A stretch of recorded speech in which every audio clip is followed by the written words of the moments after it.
This is the tricky thing, is that solving any particular dopamine addiction for me is quite easy. And you just do that. You delete the app, you do this.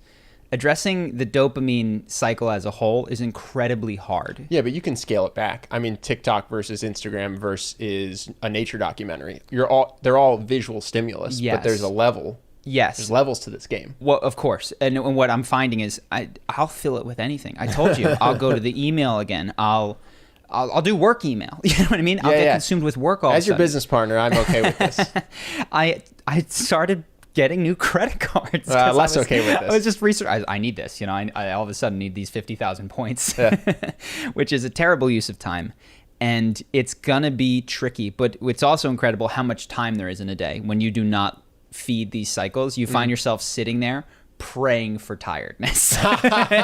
You're just like, now you go to the bathroom in 2 minutes instead of sitting down to take a poop, and 20 minutes later going, oh my God, what did I just do on my phone? Yeah. I wait for night and I'm like, can I please be tired so I can get to tomorrow? Because it's so hard. But I do believe that these cycles will end hopefully within that 2-week span. I think is around the dopamine reset phase, people say. Does this mean no video games? Because that's a pretty big dopamine hit. No, I think I am going to allow it. And I recognize that will probably be a huge fallback on this dopamine cycle. And maybe one day I'll go full Vipassana monk, 10 days, silence, nothing. But what if it was like the orgasm thing? You're allowed to play, but you're not allowed to win. You're not allowed to get that loop. You have to lose. I bet you'd stop playing. I'm going to assess each game that I play and see what kind of role it plays in my life with regards to addiction. Right now, there's none that I'm hyper addicted to. That's been different in the past than I've mentioned on the podcast. But the ones that I play right now, like Super Smash Bros., I'll play for a half an hour with my brother online and then stop quite comfortably. What are the good things in your life that are not dopamine addiction? There's so many. But I never do any of them. This is the problem. What are they? Yeah. The best things, I wrote them all down. The best things don't call to me. I don't ever want to do them. So let's see. These are just some of the ones that I'd written. Exercise. I'm allowed to do that. Reading.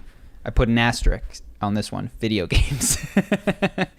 Questionable. Walks in the sun, playing guitar, singing, piano, escape rooms, foam rolling, stretching, free writing, sleeping, breath work.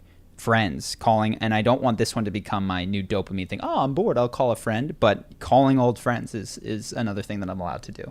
So we shall see. It's going to be an interesting little thing, but it's contributing to my hypothesis, which is coming from a number of different books, that one of the big issues is that we've all grown accustomed to having a hyper overstimulated nervous system, such that when we go to Vipassana retreats and come back, it's like, what is this world that I've stepped into? This is insanity, but it's just normal.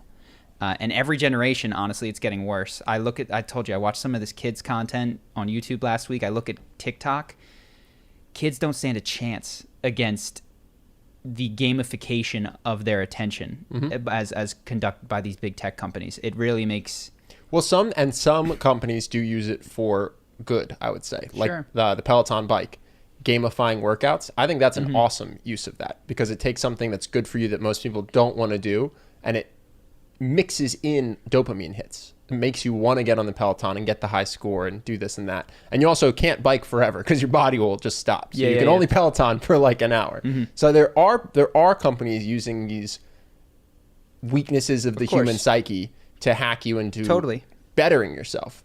They're just... We hope to do that. That's what we hope to do with our channel is to capture attention, direct it towards something that ultimately use quick cuts and visuals of cool things from movies to make people's lives better. Yeah. So it's not all bad, I guess. But. So here's what's becoming increasingly hard, and maybe I'm just an old man now and I don't see that everything's going to be okay. But when I'm on TikTok, I even went to Gary Vee because I knew he'd be there and I knew that he'd be talking about business content. I was like, what's popular from Gary Vee?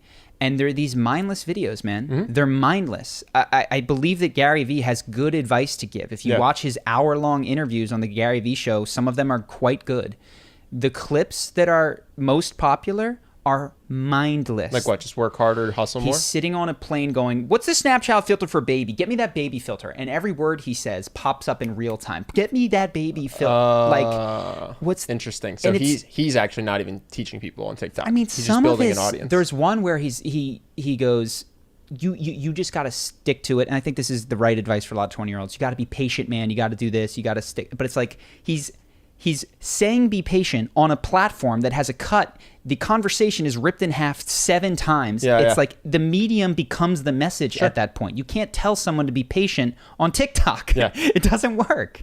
You need to tell them to be patient at a retreat or something like that. So I wonder, without changing, and I know that Instagram opened up videos another minute, maybe attention spans on that will open up, or maybe it'll just disappear. I don't know how many positive things you can add to someone's life other than a chuckle in 15 seconds. I really think the answer is few and far between, especially when it's just on top of something else. Sure. So I'm anti, I'm negative, I'm a curmudgeonly old man at this point. Hope that you guys enjoyed that clip. If you want to see more like this and have us do more podcasts, we are 100% funded by our generous patrons. And if you'd like to contribute, there's a link in the description, and we'll have one pop up on the screen right here so that we can do more podcasts where we have fun conversations and hopefully some deep ones like this. Either way, hope that you enjoyed the video, and I will see you in the next one.